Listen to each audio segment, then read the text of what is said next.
안녕하세요. 예수비전 선결교회 안희한 목사입니다. 문재인 정부의 간첩 행위가 드러날 상황입니다. 검찰에서 조사에 착수를 했습니다. 중앙지검 공공수사부에 배당이 되었네요. 문재인 정부 사드 기밀 유출 의혹, 이런 주제로 이제 기사가 올라갔더라고요. 코로나 기간 때 우리가 기억할 겁니다. 문재인 정권이 얼마나 중국의 저자세였습니까? 사드 보복 때 얼마나 저자세입니까? 이 좌파 세력들은 뭐 친일 하면서 막 난리를 치잖아요. 근데 참 희한한 거는요, 친중에 대해서는 입을 다물고 있다는 거죠. 종북에 대해서는 입을 다물고 있다라는 거죠. 친일 잘못된 거죠. 좋아하지 않습니다. 근데 친일보다 나을 게 없어요. 똑같죠. 왜 친중을 합니까? 매국노죠. 왜 종북을 합니까? 매국노죠.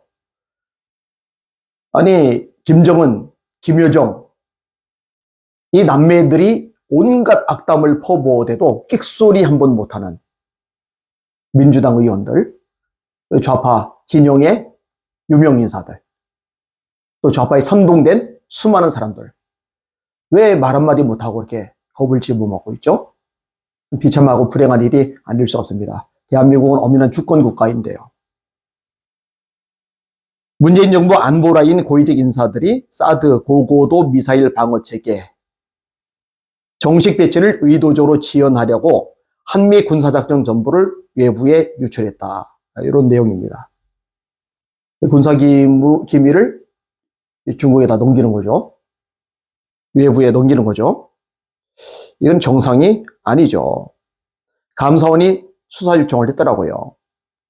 감사원은 사드 배치 의사결정 과정에 대한 공익감사에서 정 전 실장을 비롯한 전 정부 인사들이 사드 배치 관련 군사기밀을 유출했다는 혐의를 포착하고 수사 요청했다. 이렇게 되어 있어요.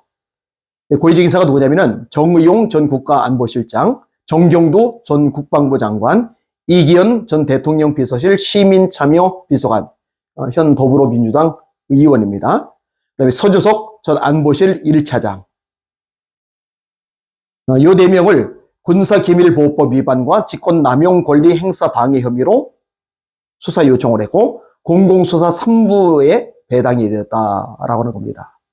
그러니까 감사원에서 적발을 한 거예요. 그다음에 검찰에 수사 요청을 한 거예요. 그리고 검찰이 그것을 받아들여서 배당을 한 거죠. 이제 본격적인 수사에 들어가는 겁니다. 그럼 감사원은 어떻게 알았을까? 이 자료를 감사하다가 발견한 거죠. 이것뿐이겠어요? 뭐 감사원이 제대로 적발하려고 들면은요, 한도 끝도 없이 걸려들 겁니다. 원래 좌파 세력이 정권을 잡으면은 국가 돈을요, 그냥 멋대로 빼가는 게 상습적이다시피 했잖아요. 이런 일들이 늘상 일어나곤 했잖아요. 이런 것들 감사원이 적나라하게 드러내려고 한 거예요. 결국 더불어민주당에서 감사원장을 탄핵시킨 이유가 뭔지가 잘 드러나는 대목이죠. 왜 감사원장을 탄핵시켰어요? 이런 모든 조사를 중단시키려고. 정말 악한 거예요. 이거는요, 대한민국 국회의원들이 아닌 거죠. 아니, 그러면 중국으로 귀화해서 중국인으로 살고, 또 시진핑에게 아부해가지고 권력 한 자리라도 얻어먹고, 그러지. 왜 대한민국 땅에 남아가지고 이 대한민국을 망가뜨리고 있느냐고요. 검찰에서는 더불어민주당의 눈치를 보지 말고 소신껏 조사를 해야 될 겁니다. 아주 철저하게 파헤쳐야 될 겁니다. 그리고 감사원도 제 기능을 해야 돼요. 이거 말고 진짜로 샅샅이 털어야 될 것들이 한두 가지가 아닌데 감사원장을 탄핵시켜가지고 그냥 기능이 마비되게 만들었잖아요. 이거 원상복구 시켜야 됩니다.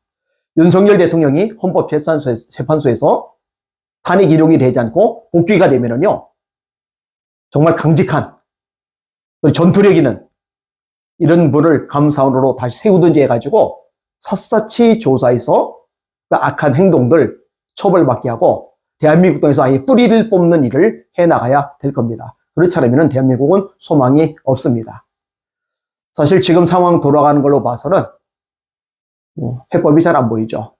아주 깜깜한 상황이죠. 그러나 우리 그리스도인들은 하나님을 믿어요.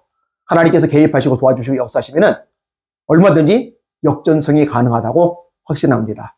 함께 기도해 주시고 또 선한 싸움을 싸워 주시기를 주님의 이름으로 부탁을 드립니다. 날마다 주님 바라보고 주님의 이름으로 전진하며 승리합시다. 할렐루야.